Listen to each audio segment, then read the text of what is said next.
10 seconds.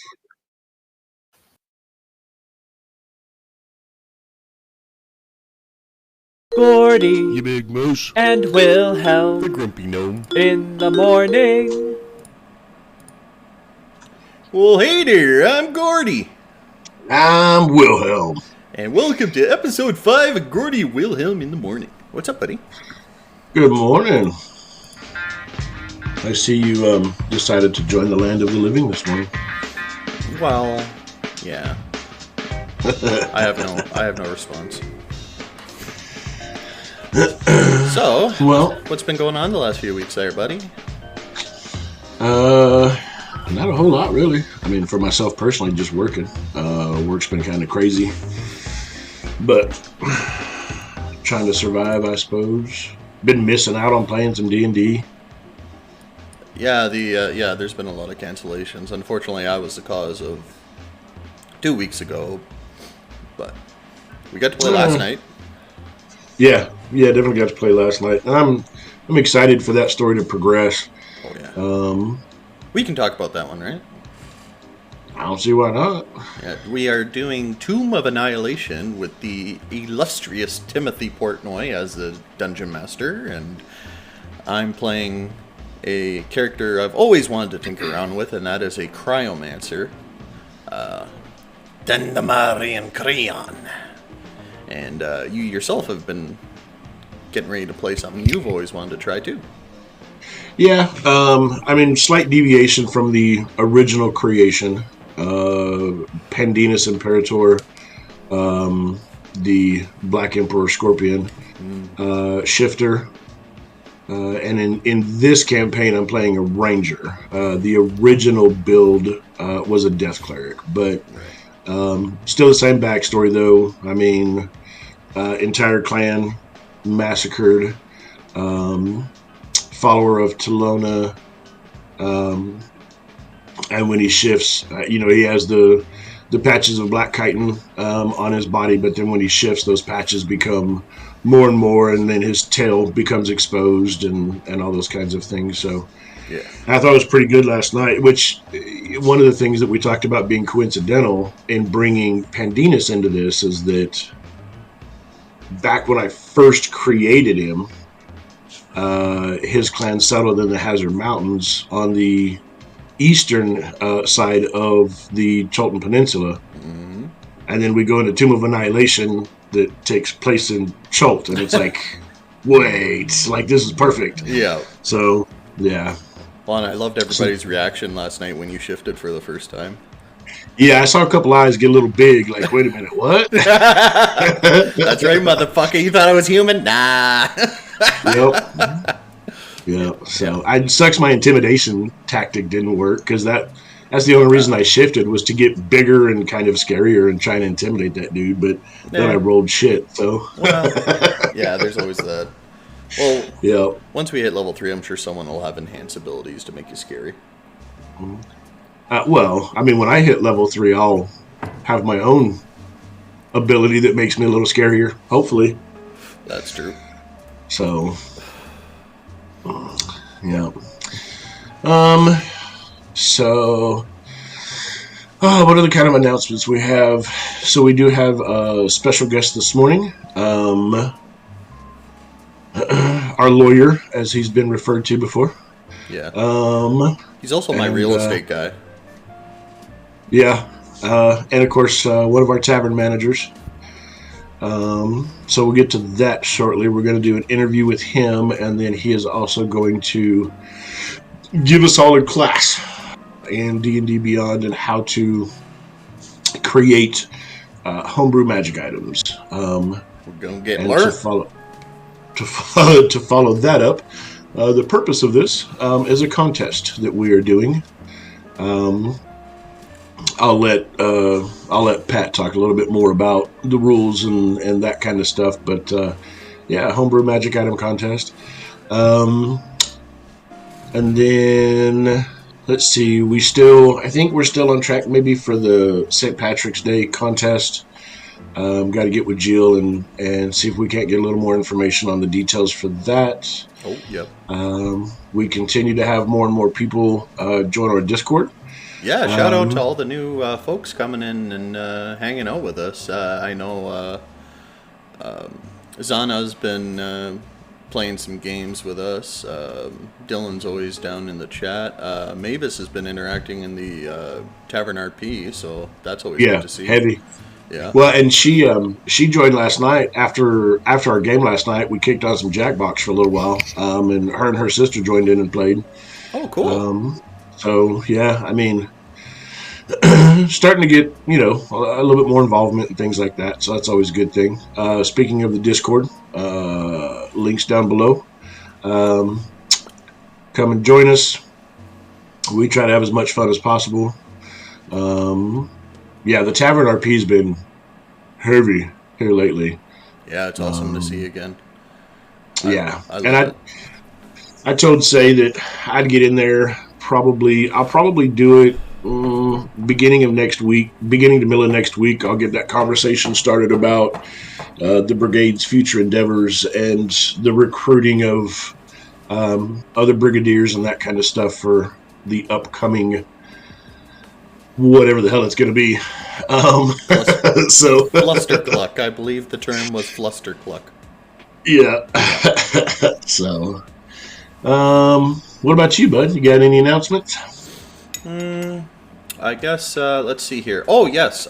So, Pat had the idea of doing a playthrough through Earth Defense Force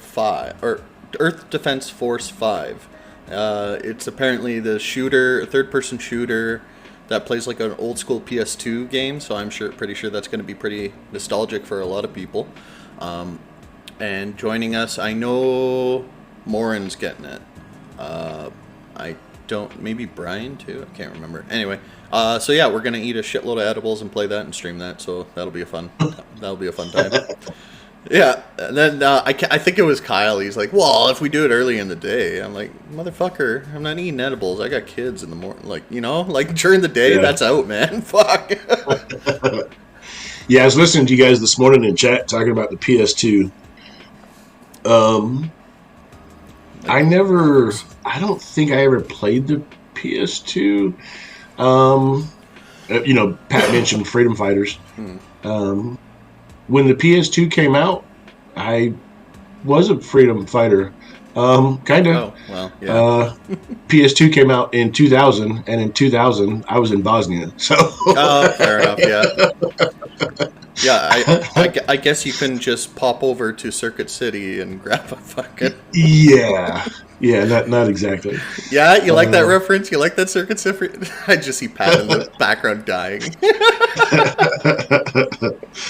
So yeah, more streams, more game streams coming. I know you've been trying to get me to stream both Fallout and ESO. Might as well. I mean, I'm just playing Final Fantasy XIV lately, and that's not exactly exciting to watch. Well, I'll talk to we'll have to set it up because I've got to do because I'm a PS guy really when it comes to a lot of the gaming. So we'll have to figure out how I can link my Twitch to this channel or whatever, where I can stream from the PlayStation to the Moosewater channel. And if I stream some ESO, I'll see if Dr. Mom's up for it. Oh, fuck yeah. We'll get her and I to do some runs. Hell yeah. Well, if you didn't live like frickin' 1,000 kilometers away, I could rig it up for you, but I'm gonna have to do it remotely. Okay. But you're actually technologically smart. Unlike my father, if I tried doing it over the phone, I want to blow my brains out. Well, we're about 15 minutes in. You think we should unleash the lawyer? Well, we do have one other thing we have to do. Every show. No, you forgot it last week. I won. No, last week we didn't do a show, so you didn't win or lose. And I'm not talking about dad jokes. I'm talking about another little tidbit about Gordie and Willhelm. Oh. Okay, well, either way, I win. And I actually had notes from the last time we did this, trying to think about what's been talked about and what hasn't, so we don't recover stuff. Yeah. I don't know where that paper went, so I know last time I talked about where Misfit come from, or came from. Wow, great English. I talked about where Misfit came from, so if we go from there and move forward. I got an idea. So we've named some of our items. Why don't we talk about where that came from? Oh, okay. Well, for me, I think the only item really that I have named at the moment is the +1 battle axe. Because my other magic weapon was named for me, I suppose. Yeah. But yeah, so my +1 battle axe, I call the Artisan, and it's just because Willhelm, the class being an artificer, being a tinkerer, and things like that, the idea of creation, I just felt like the Artisan fit. Wilhelm's kind of a maker of sorts, and so yeah, I just kind of felt like the Artisan was a fitting name. And I think I've gone through and began to rename some of my spells, just for flavor and things like that. I can't think of any off the top of my head. Well, I just find it funny that you rename the spells on all your theory characters and one-shot characters and shit like that, but you still haven't done it for fucking Willhelm. Dude, he's a year old. Yeah, I know. I did rename Misfit stuff too. His force rendered attack is called Misfit's Tail Slash, because that's what he attacks with. The self repair that they can do 3 times a day or whatever, I renamed that to Overhauling. And then his deflect attack, I renamed to Please Try Again. So, you always get a good crack up whenever someone's about to take a nasty hit and you just go, nope. Yep. Please try again. Yep. And as for Gordie, well, everybody has played with Gordie knows his great axe is named Roberta. And Ty named the axe Roberta after a local hero, Roberta Bondar, who was the first Canadian woman in space. So, and I met her several times as a kid, and she's super awesome and cool. And she saw me playing Pokemon on my Game Boy, and she saw I chose Venusaur as my starter, and she said that was awesome. So, yeah. Well, and if I remember correctly, you went from Roberta to Roberta 2. Yep. So. And recently, Roberta. So, we had an encounter. I'm not sure how much I can divulge, but we had a fight, and I was in a position where literally the only thing I could do was hurl Roberta at the enemy, and now Roberta is gone. Put in a situation where it was either retrieve your weapon or save an ally. Yeah. And Gordie chose to save the ally. Yeah. And the ally, instead of thanking Gordie, says, "Why did you just go for your axe? I could have did it myself." Fuck you, dude. I was in character. Fuck. And Gordie's giant runes, whenever he uses the cloud rune to deflect an attack, it's Gordie blowing smoke, because how I flavored it is his pipe that he keeps lit. He just blows smoke and it absorbs the attack, and because I based the rune off of Minx, the Mina bird, it turns into one of the polymorph animals he chooses. And then the fire rune is the molten maple shackles. Yep. Because why the fuck not? But anyway, what do you think? We should unleash Patrick? Yeah, so Patrick Bob Maximillian, AKAs for days. Tavern manager, lawyer, real estate agent, apparently. Welcome to the show, sir. I would like to make the blatant statement that nobody should be accepting legal advice from their friendly neighborhood bartender. That's the only person I accept legal advice from. That's probably fair. What's going on, buddy? Not much. How are you guys?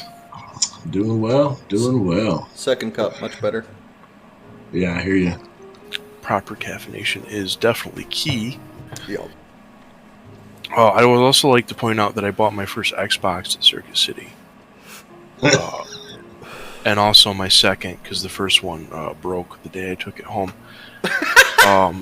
But they were out of business by the time I needed my third. Oh, that sounds all right. Yeah.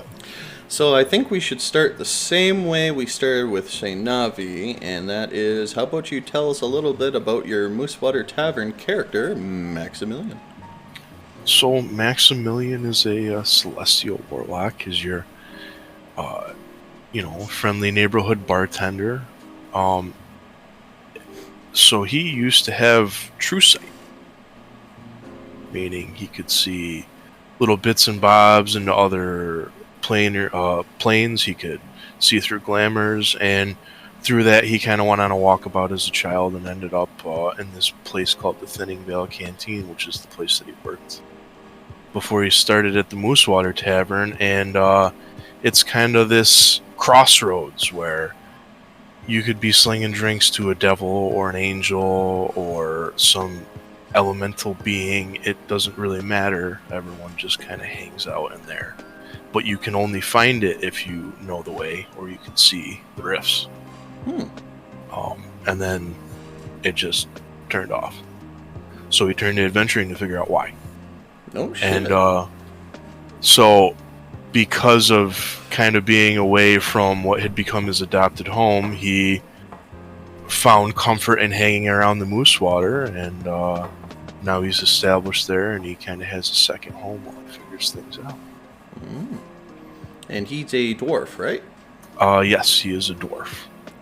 A hill dwarf. Right. Rocking the newsboy cap, and I love the chicken art. Yeah, Morin got done of that. Yeah, very much so. And like as far as flavor goes, he wields a club. It's called the Last Call, and it's basically a chair leg. Outstanding. Please tell me you green flame blade the broken chair leg. Oh yeah.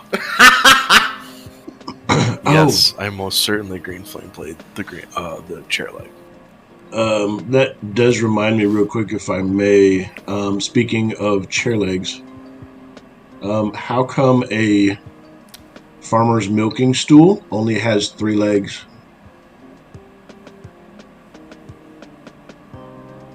Because the cow has the udder. Okay, moving on.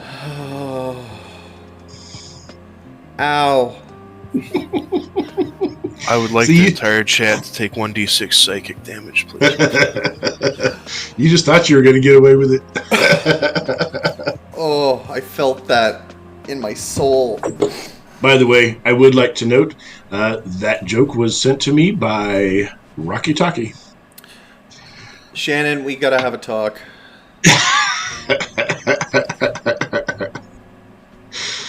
So anyway,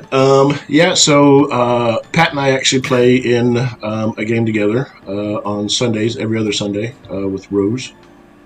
That'll be tomorrow, if I'm correct, right? Yep, should be. Of course, different characters. Let's see, that's my armor artificer, Omri. And then yours, that's your Loxodon, isn't it? It is. It's Ranger Cleric. Yeah. Ranger Cleric, that's interesting. Yeah. It is Arcana Cleric. Arcana Cleric and with Fey Ranger. Wanderer Ranger. That is a really interesting mix. Never heard of that before. Yeah, it's I unfortunately, between work schedules and other things, we haven't been able to play as much as I'd like, but it's a fun character. Yeah. Very, very timid, laid back. Doesn't really talk a whole lot, but when he does, like he says interesting shit. So, well, how long you been playing D&D, Pat? So believe it or not, my first D&D character ever is Maximillian. Really? Yeah, I had always been interested, but was never able to find a group. And then through the pandemic, I found the wonderfulness that is Critical Role while I was on quarantine the first time or the fifth time, I can't remember. And I binged a lot of that and just habitually was making characters on D&D Beyond until finally I saw the Kickstarter for camp, and it led me to you guys, and the rest is wonderful, wonderful history. Well, and the one thing you can definitely tell, I mean, Pat's been playing for a year, but his knowledge of D&D is pretty extensive, actually. So it just goes to show that, I mean, this is a person who found D&D, fell in love with D&D, and has put a lot of effort into it, you know? So, go ahead. No, I forgot. Go ahead. I was just trying to think of some of our general interview questions. What's been one of your more favorite moments so far in your long history of D&D? So in RPGs in general, I always like alternative ways to solve situations besides combat. So Max is quite the talker, which both of you have observed firsthand. I think my piece de resistance was we were doing Thunder Tree, which those of you who are still on camp, I don't think is a module they even run anymore. No. But we were a little under-leveled for this encounter with a dragon. But the purposes of us being there was we were supposed to get the location of this castle, and the person was going to tell us the location of the castle if we took care of the dragon problem. So the dragon was currently, up and coming and living in a tower. So I essentially pitched him a real estate deal to trade in his flat for a house, and upsold the castle if he would leave. So I kept the party from terrible melting death by performing a real estate deal with the dragon.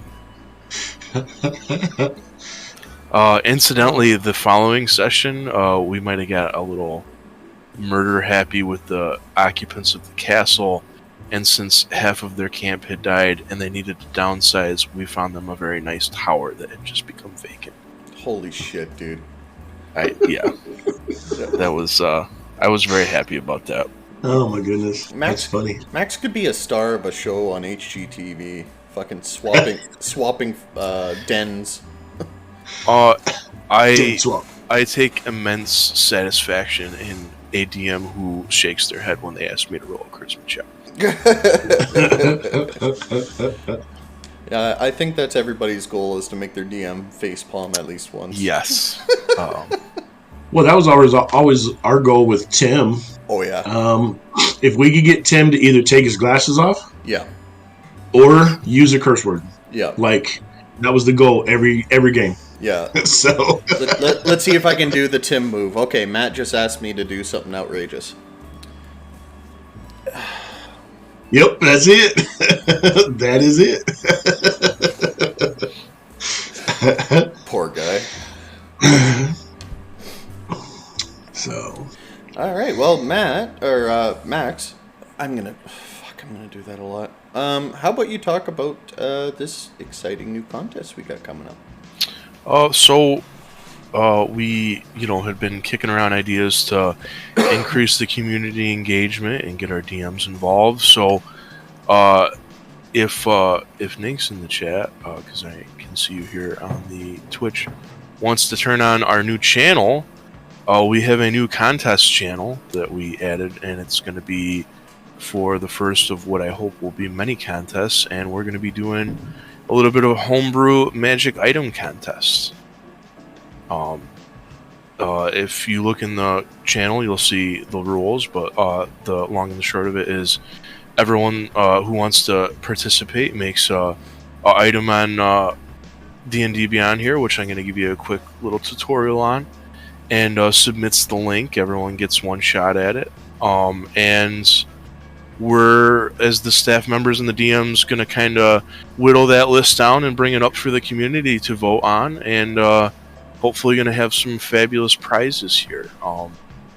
I definitely have at least one DM who is interested in giving you a game credit for the first place, and depending on how many participants we get and how many items we have to sift through, we might be adding more prizes as time goes on, so please stay tuned for that. Sweet. So without further ado, should I switch over and you can walk us through on how to make a magic item on D&D Beyond? Wonderful. Magic. Alrighty, so the first thing that you're going to do is you're going to go to D&D Beyond /homebrew, right? Make sure that you're signed in here, and we have all manner of things that we can create here, from subclasses to feats to monsters, but we're going to go for magic items. You can either visit from the curated list, or today we're going to want to make one, so we'll hit create here. Now, there's all number of existing magic items in here that you can use as a template if you maybe want to take something like a +1 weapon and flavor it, or anything like that. But I think the better option here is to do the create from scratch. Okay. And you're going to have all manner of options here. And as you fill in these fields, more will populate. But with the magic of TV, we're going to just switch over here to this one that I have pre-prepared for us. And we have Maximillian's Dagger of Mixology here. Outstanding. So we have our fields here. We can select weapons, but there's also items, armor, all manner of other things, and we have a dagger here, so we have the normal tags and stats that we would have for a dagger. And then there's all manner of other additions that we can get through here. Do make sure that you hit the save change button as you go through. We have modifiers. For instance, I have this bonus ability check, but we have all manner of things, from bonus damage to immunities to all kinds of things here. And we have conditions that we can add. So if you want, for instance, out of tune loot that makes people deafened for a period of time, or a self-portrait that's so garish that it makes you blind. You can do all kinds of things like that. Oh, that's sweet. And then if you want to add spells into your magic item, you can do that as well. Then you're going to hit save. And when you've finished, so this is your homebrew creation list here. This is just a synopsis of everything that you've done on your account. So, for instance, here I have the custom background for Maximillian, the bartender background that I created when I made my character a long time ago, Awesome. which is available for you to search if you like. This is the first misspelled version of Maximillian's Dagger of Mixology, which again is also available for you to search and add to any funness that you're doing in D&D Beyond right now. But this is the test item that we've been working on here. You'll notice that there's this share with community button here, and there's this edit button. When you publish something, the edit button disappears, so be careful about that. Oh, good to know. Which is why it's still misspelled. I apologize to Willhelm and his grammar. But you can, when you have these things up here, you can click on them and you'll actually want to go to the view details page here. It's going to do the same thing. And you'll notice it's a whole stat card like you would see for any other magic item, and you can even upload artwork if you see fit. Oh, cool. The other nice thing to note is that, so for instance, with Maximillian's Dagger of Mythology, if you prepare a food or drink with this item and use it as part of any charisma-based check, so persuasion, deception, or intimidation, you can add a D4 to that roll, and it has D&D Beyond in it. It says Beyond 20 integration. Oh. So, yeah, and that was a little added bonus that I didn't even know was a thing. You can also display it right in chat if you have a Roll20 game going. So that was a cool little added bonus that I didn't know about. So even if you don't you maybe do as well in the contest as you sought to, I encourage everyone to make these items and add them to your own games and have fun with it. Because this is a really cool tool. And with the Beyond 20 integration, it's even better. Yeah, well, and that's cool little flavor that you can add, and I mean, it's not broken. It's Nope. You can have a really cool RP moment with that, so I love that. So once you've finished and you've gotten to this stat card here, I don't believe that it needs to be publicly shared for the link to work. We're gonna check on that, but so if you want to keep it private. Yeah, that one that I sent you a link for was not publicly shared, and you were able to access it. So, all right, wonderful. So if you don't want to share it for whatever reason, you can decide not to do that. But you're just gonna flat copy the link and move into our newly created contest channel and just post it right in there. Okay, so basically you go to your homebrew collection, view details, grab that link, post it in the Discord. Correct. Gotcha. Just wanted to make sure. And as the week goes on, if anyone wants to tag me in general, or if we get a lot of business, I'll make a thread for it. There's plenty of people in this community that can help you through these things. We're all always very good about helping people out with stuffs. So I'll post that. I'll post that as an example in the contest channel right now. Don't worry, I'm a judge, so I'm not eligible. Yeah, this goes for all Moosewater staff. You guys are not eligible. Yeah. We're judging. Yeah, anyone who is judging is not eligible.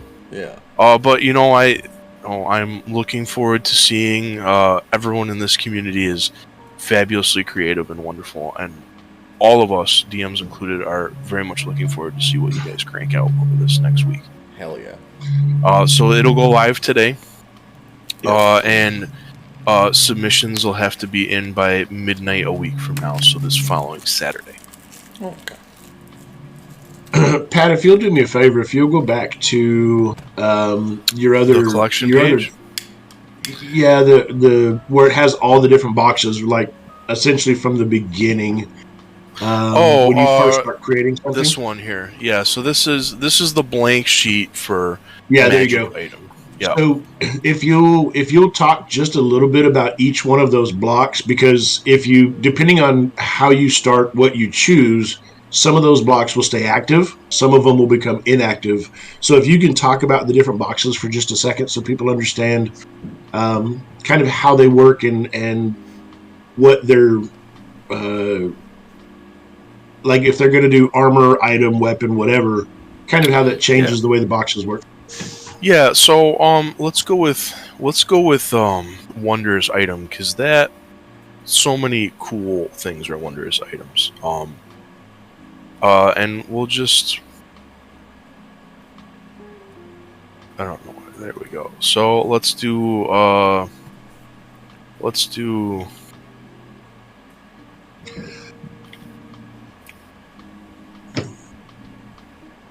the Chalice of Thirst Trappiness here. And we'll make it a Wondrous item. And then Legendary, because obviously. And so the first stat block here is very generic. It's just mostly the description and establishing what kind of item this is. So if you have armor or weapons, these other boxes are going to come into play, but you'll see now that they're not clickable, they're grayed out because of the type of item that we selected. Okay. And we're just going to put and I guess for items like this, you can take like the base text of another wondrous item that kind of is similar, and then you just edit within that. Like you can copy and paste and then edit. So the beginning field here, if we go back to the D&D,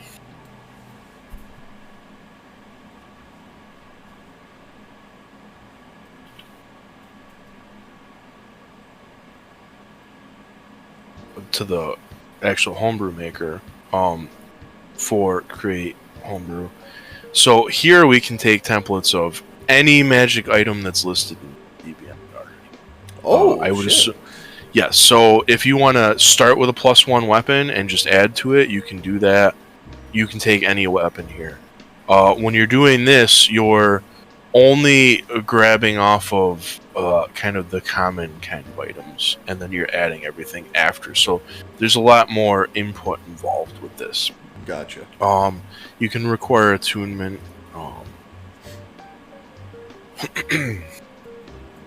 And then we'll just make.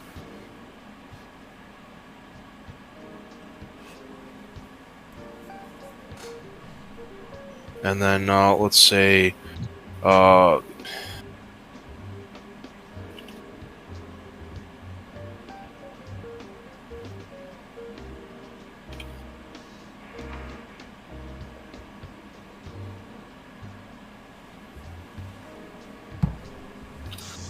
By the tunes for 24 hours. So I can't read that. What does that say? So a creature that drinks from the chalice of thirst trappiness will be charmed by the attuned owner for 24 hours. So the item's attuned to you, you offer somebody a drink at the bar, now they're charmed for 24 hours. So then you're going to hit create magic item here. And all these other fields are going to pop up. So additional information, if you want to give it, say that this is 1 charge per long rest, or 1 charge, it comes back at dawn, or you can give it a finite amount of charges, and then the item becomes not magical anymore. Gotcha. All different things. There's all kinds of neat things that you can do in here, and then here's where you would upload files for art if you would like to have art for the item, either as the little icon in the item list or a larger thing. You can add more conditions to reset the charges. You can add weight to it if you are one of those encumbrance type people. And we have modifiers in here. Those are super fun for bonus damage or immunities. Can you add a saving throw DC to that too? Let's see here. Yeah, it's under the modifiers, isn't it? I believe so. Because, you got to give them at least a chance. We all don't play characters like Morin does, where they're all ridiculously hot and revealing. You know what? It might be under conditions. Add condition. Charmed. Day.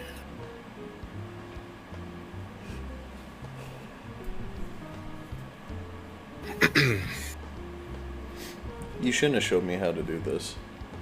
Yeah, it's if I don't have maple candy that gives me rage, I'm gonna be very very upset. Yeah, and you can, and like for the contest, we're doing magic items specifically, kind of geared, and I think, correct me if I'm wrong, Pat, we were talking about kind of a mid-tier level And again, it's in the rules channel, and I'll make sure that that's pinned for everybody. But we're aiming for a level 8 character. Right. So please have that in mind. No, Staff of the Magi or other ridiculous +4 weapon type items. We're aiming for level 8. Because that seems to be, a nice area where a lot of people's campaigns are in right now. So right. Yeah, that's about yeah. Yeah, and the nice thing about the homebrew stuff, like when Pat first started, I mean, you can do weapons and art, non-magical. You can do homebrew monsters. You can create new subclasses, new races. You can homebrew spells. I mean, yeah, if you can think of it, you can create it in the D&D Beyond homebrew stuff. Navi says, what constitutes a mid-rank magic item? Any examples? So, +1 weapon is a boring but pretty common mid-range magic item. Can you guys think of any examples of things that are kind of hanging out right around that level there? Well, I guess level 8 you'd probably find something similar, like what are those gauntlets that when you're unarmored gives you a boost to your AC? Ratios of defense? Yeah. I think that would be pretty close, right? Level 8, you get those here? Yeah, we're talking like uncommon and rare magic items, nothing. Yeah, no legendary, no fucking relics, no fucking, I mean, something fun that if you picked it up around level 8, you're like, oh, this is cool. Yeah, something that gives you a buff or a boost, but doesn't make you OP at level 8. Yeah.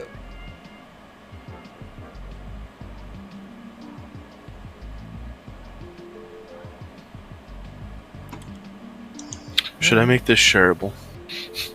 I feel like I need to. Yeah. Yeah.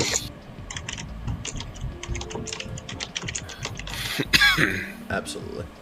Some of the, let's see. Oh, just doing a quick rule search. This talks about 15 magic items for a mid-level party. So I guess that would kind of depend on what the idea of a mid-level party is. Fuck off, Morin.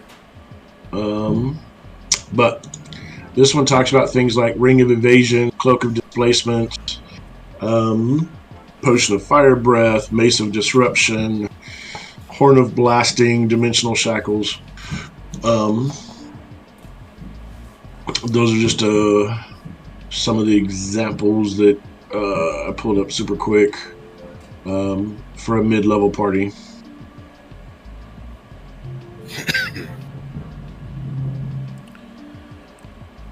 Well, is there any other things we should pull up on D&D Beyond, or that's about covers it, you figure?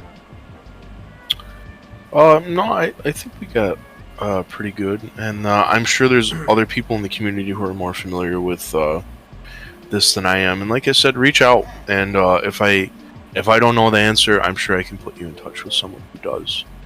I encourage as many people as possible to throw something in there, have some fun.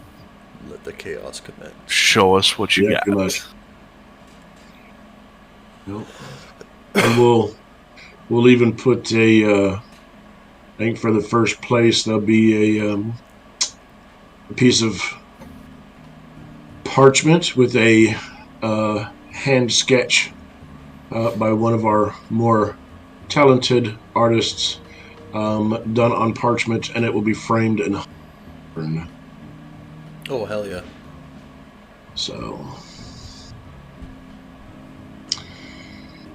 all right, well, Pat, we appreciate you, good sir. Appreciate you joining us this morning.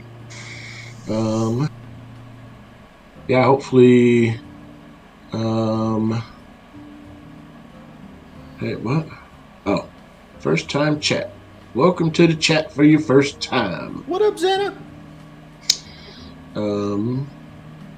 Yeah, hopefully we'll get to play tomorrow night. I'm looking forward to that because we get to go to the city.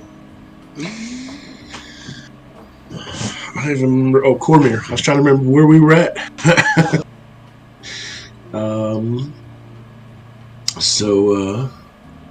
Are we streaming Might and Magic tomorrow? I'm gonna say I don't see why not. I know that everybody in that group is, or has been in the past anyway, has been okay with streaming that game. Okay. So, yeah, we should be. I will take. I'll throw a quick message in the proper DMs channel for that group, just to kind of throw it out there and double check and let you know. But okie dokie. Yep. Well, carrot.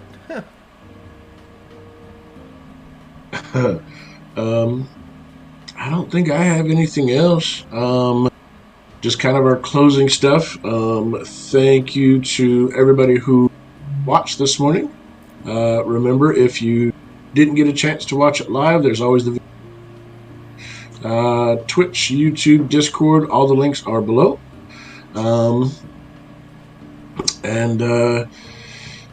Leave us some comments. Let us know future content that you want us to talk about.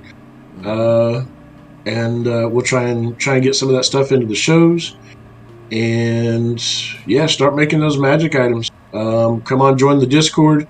The channel itself is called Contests, if I remember correctly. It is. And again, I'm hoping to be turning that off and on in the future for future contests. Okay. Yeah, and so this one's going to be a week. At least that's what we got it for, is a week long. So hopefully by next Friday Eve, we will have, we will be able to kind of close this out, hopefully get a winner picked, and then be able to make those announcements on next week's morning show. Yes, sir. All right. Well, Pat, you got anything in closing? No, other than just gushing appreciation for the community. You guys are awesome. Fucking right, they are. Right. You make the days much shorter in a good way. All right, you big moose, what you got? Well, I guess, if we got Might and Magic tomorrow, we'll stream that. Pat, when do you want to do the Earth Defense Force? We get fucked up and shoot shit. I'm gonna get back to you on that. Okay. Well, we'll do it, and we'll stream it. Sorry for the outlandish shit we're probably gonna say. But, yeah. What else? Yeah. Don't forget to tip your bartender. That's right. Absolutely, 100%. Unless it's say Navi, he doesn't deserve tips. God damn, dude. So Navi is the literal beating heart of this organization. Oh yeah, and we're such dicks to him. Oh my god. We're just slugging the saturated fat right now. Oh my. We don't even care. Oh my god. Alrighty. Well, I guess. All right, everybody. Go ahead. I guess. Thanks for tuning in, and we'll see you in the tavern. Absolutely. Jingle time. Gordie You big moose. and Willhelm The grumpy gnome. in the morning.